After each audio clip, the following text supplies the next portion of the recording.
What's up guys, I'm randomfrankp. Today we're going to take a look at and review the Planck mechanical keyboard from Massdrop. This is a custom DIY kit, which means you have to build it yourself, but you all have been loving these kind of DIY videos lately, so when I saw this was available, I knew I had to get my hands on it. This is actually one of the best sellers on Massdrop, and it even has the Best of Massdrop award, and they are selling insanely quick, so I recommend hopping on this before the drop fills up.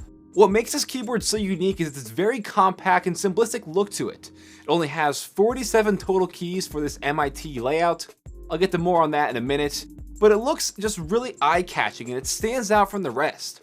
You're probably thinking to yourself, well, only 47 keys? How do you even use that then? Well, this keyboard is designed so that every single key is within just 2 units of your fingers on the home row at all times. That's going to do a few things. It's going to do things like minimize your finger and hand travel, which will then reduce stress on your wrists, and that's always good.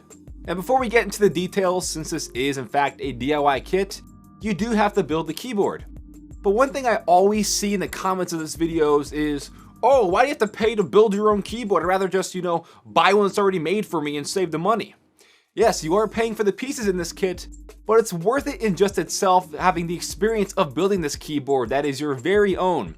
It's personalized, it's a unique one-of-one keyboard since you made it, and it just has more of a sentimental value now that you created it yourself. So speaking of building, the kit comes with the PCB, whatever switches you decide to pick at checkout, the base of the keyboard, the plate, and then the keycaps. And really, it didn't take much time at all to build it. It was very simple. Since there are only 47 keys, soldering was really quick. You have to first put each key into the keyboard's base, and I went with a nice silver finish for mine. I think it looks really nice. You then align all these switches in their proper orientation to fit the PCB and then the base. Then using a soldering iron, you have to carefully solder these switches pins to the board itself. This is only my 3rd time ever building a keyboard or even soldering, so I'm still pretty new to this, but it was just really easy this time around. After that, everything should be soldered together. You can then align the plate to the keyboard's base and use the included screws to screw it together to unify the two and apply the keycaps to each key. Once that's all done, bam, you're good to go. Everything I got was very nicely packaged and I wasn't missing any pieces or anything, so that's always nice. But for me, I'm just not a fan of the included rubber mini USB cable that came with it. I like to use these nice custom ones from keyclack.com. They're kind of like my personal go-to. They have a ton of different colors to pick from, different patterns and stuff, all really high quality stuff. And if you go there, you use code word randomfrankp at checkout, you can save yourself 10% off on your very own cables. I have one in white, red, and carbon fiber. I think the red, especially going along with this keyboard since the base of it is red, it just looks really nice. Now, since the building process is completed, overall it feels extremely solid in my hands and it weighs more than actually your typical keyboard was, even though this is like half the size of that. And that's because of how well these pieces are actually constructed and made. Not only is the brushed stainless steel top plate very nice, but the milled aluminum bottom can be used as a weapon. It has extra thick 3.1mm walls and is a cherry on top, or in this case, the bottom of this keyboard. It really does the keyboard justice and I am extremely impressed by its build.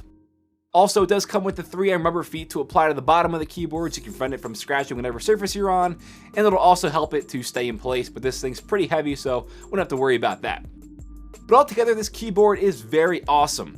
I am a huge fan of its simplistic design, and it is just really unique looking.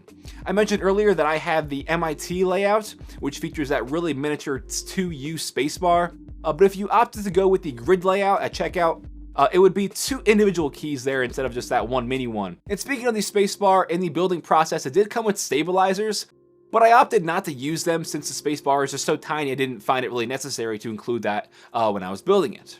Now, I like pretty much everything about this keyboard, I really do. But since I went with the blank keycaps, it is definitely taking a while for me to get used to this new layout and then to remember it. Yes, you can still get normal keys at checkout so you're not constantly, messing up like I am. But it is definitely worth noting that if this is like your first time using a keyboard like this, it is going to take some time to adjust to this layout and just memorizing where the keys are. And yes, you can buy different keycaps at checkout, and there are a ton of different options you can pick from when building your keyboard. You can pick from actually 14 total switches, with cherry, Gateron, and Matthias switches being available to you. as well as red, silver, black, orange, blue, and purple bottoms of the case to be available to pick from. So yes, you can definitely customize this keyboard to your liking to make it the most unique keyboard you've ever owned.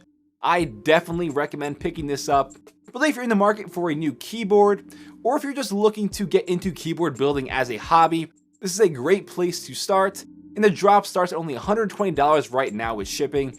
I think that's a really great and affordable price for this really nice keyboard. And I'll put the link to this keyboard in the description down below, so you can head over to Massdrop and check it out. If you like this video, please give it a thumbs up to show your support. If you have any questions, you can hit me up and follow me on Twitter at randomfrankp. And lastly, if you haven't already, hit that subscribe button. You're not going to want to miss out on any future tech reviews or DIY keyboard kits I got coming up really soon.